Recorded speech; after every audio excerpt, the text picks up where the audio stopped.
forward cab vehicles anymore, and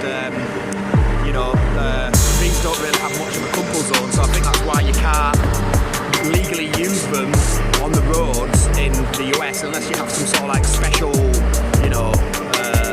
manufacturer's certification to pre-register them. But I'm gonna have a talk to the owners of these and ask them how you managed to get one of these registered on a US road, because I'm sure they must be selling them. They can't possibly be just driving around unless they're going to be on some sort of like facility and they're never going to leave the facility. That's the only other thing I can think of really. But these are cute little trucks. They don't make these in America. You have to get them from Japan. That's manual transmission as well, 5-speed. So it's actually got a reduction gear as well, low ratio, 4-wheel drive with differential locks. It's actually a cool little, the amount of engineering that's gone into these is amazing. It comes with this little tipper. It's got a 3-cylinder petrol engine. I don't know what size it is. It's probably about 1600. But you can see how much work has gone into these. And this is solid as well. This is like really,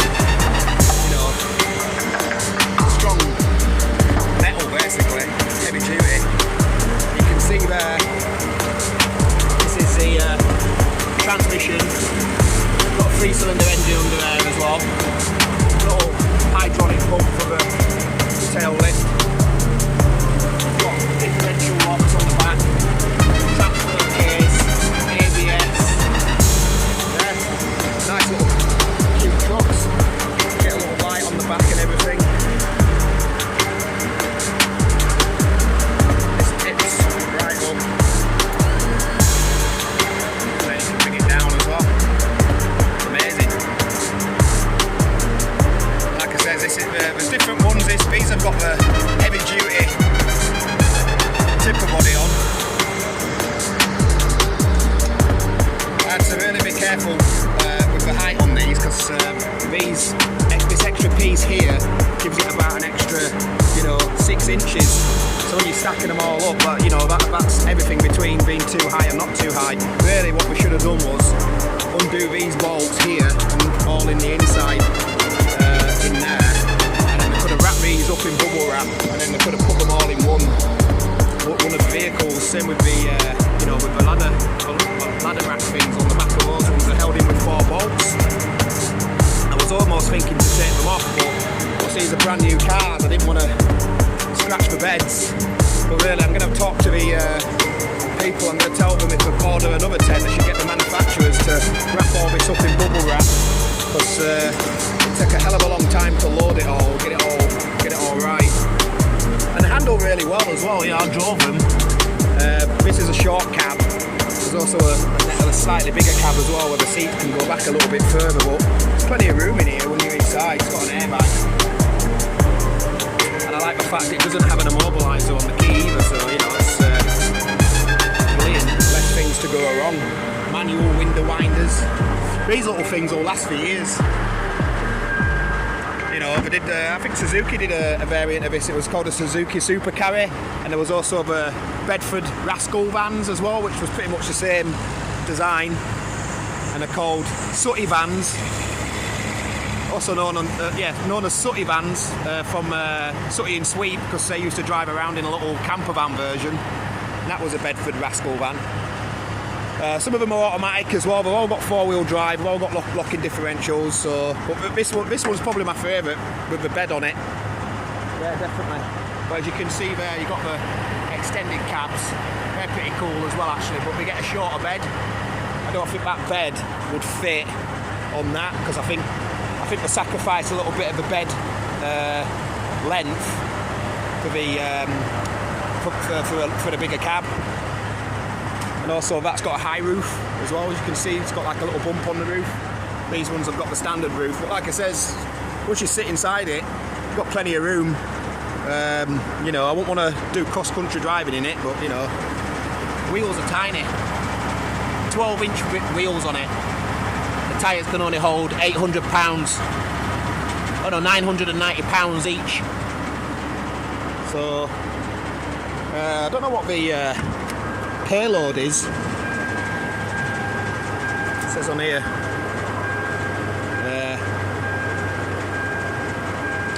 Off-road use only, so maybe you can't even drive these on the road, you know, because I know that these are imports. You might not be able to get them registered in America, because I know there's some weird law on these little, they're called K cars. The hardest thing with loading these up was how narrow they are. Mostly American cars are big and wide, and the wheels on these, when I was putting these on the truck, I had to be so careful not to fall down the gap. And it's a good job for actually four-wheel drive, because when I was reversing them, I put them in low gear and I was reversing them back on the truck, and then obviously the back wheels would start to skew off, and when I was going over the flip outs and the actual the platforms to connect each platform like these here are actually more narrow, so I was really on the edge driving these on. So that's why another car hauler come up to me and he goes, hey, I got this job, because I saw this job initially, and when I phoned up and the broker turned around and said they've gone, sorry, but then when she sent him all the pictures, he chickened out and he went, oh no, I can't do it. So when I was picking them up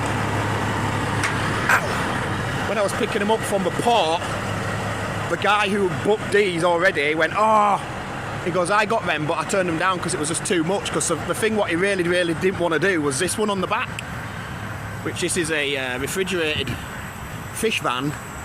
Now this one's actually a so it's got like a little refrigerator in there, it's got like a little air conditioner and everything, it's cool. But basically, and the interior on this one is slightly different, because this is a Mazda, so it's got a different interior to the other ones, but it's pretty much the same setup. Can't really see anything under there. It's got a different front end on it, but yeah, it's really compact and got everything, you know, got everything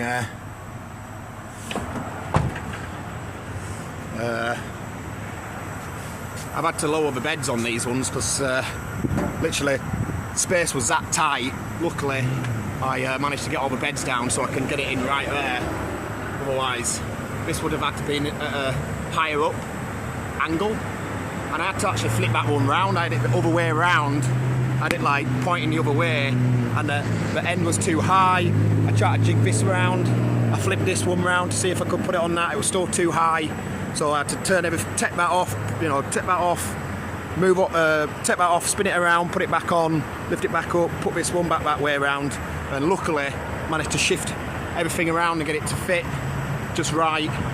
But also, whilst positioning this, as I bring this platform up, these two vehicles start to get closer together, so I had to make sure that it was just far enough where they're not going to touch when I start adjusting the platforms, but then also make sure this area here doesn't start contact with the vehicle, because if it was too far back it would have hit this and damaged this. So I had to be just forward enough to clear this, but also just far enough so it didn't touch the other car when I started lifting all this up. And then while I was doing all that, I also had to make sure this was also far enough, because when I start lifting this up, it gets so close to this, it's like a couple of inches away, because as this lifts up, it gets closer to this area here.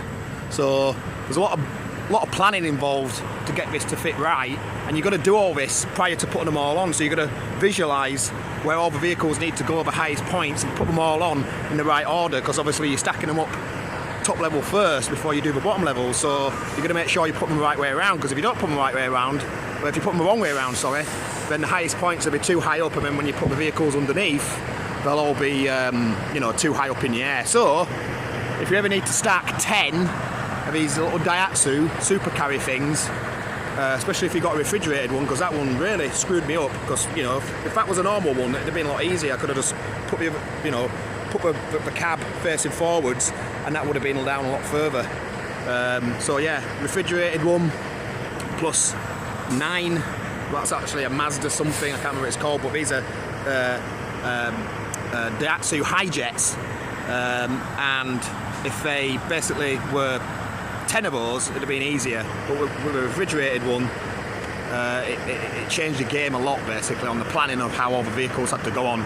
But as for weight, I'm pretty light, to tell you the truth, because I've got like a gauge what shows me how much pressure my suspension's under, and normally it's floating up around 75 psi, but it's at 50 at the moment. So with it being at 50, I think each one of these probably weighs about, I don't know, 2,000 pounds, 2,500 pounds maybe, because they've got a lot of, you know, they've got a lot of transmission and stuff underneath.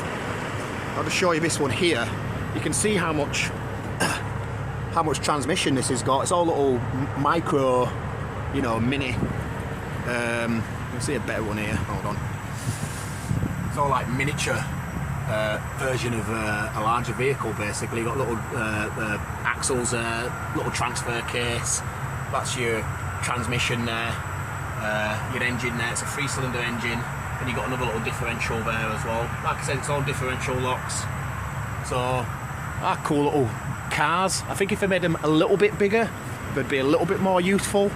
Now, if I did like a larger one, I remember in England they did the Cabstar, Nissan Cabstar, and it was pretty much the same type of vehicle, but a little bit bigger. And I think they could haul up to about 3 tons. They were quite a versatile